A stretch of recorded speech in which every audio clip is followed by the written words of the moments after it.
Okay, good morning. Ang atong topic karon ang tambal sa sakit nga tamis. Para ni sa mga Bisaya, ha? So kay wala mo ko kay balog unsa ang tamis sa Tagalog. So ibinasaya ko na lang para na ni sa mga Bisaya. So kuha siya kanang this is the advantage for the other dialect. Sa mga Ilonggo o Ilocano and some other dialects kay di sila kasabot ani, but this is really intended for Cebuano.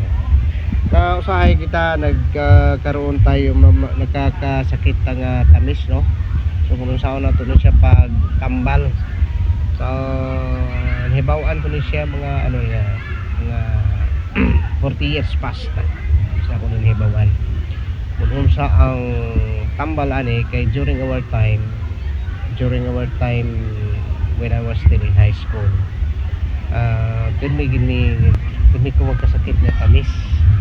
Kanya yaga-yagaan ko sa among classmate sa ang magkakasakit ni sa ang yaga-yaga ko ni si Charity Guwaan. Kusog ito kayo yaga-yaga.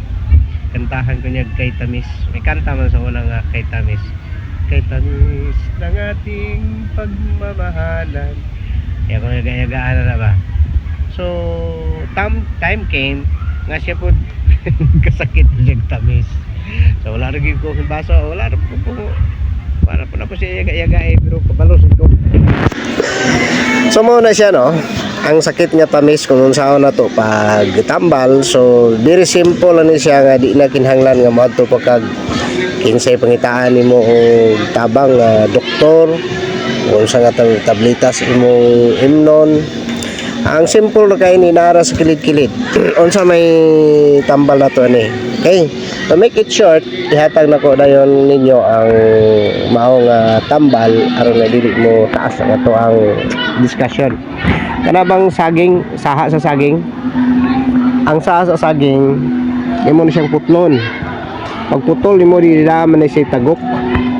Ang iyang tagok mao na siya ibutang sa imuhang tamis. So patay ang kagawa na sa saging. So more na ibutang ninyo pag may naamoy tamis, effective patay ang kagaw, mawala ang tamis. Hanggang dito na lang, my friend. Have a blessed day. Next post tayo.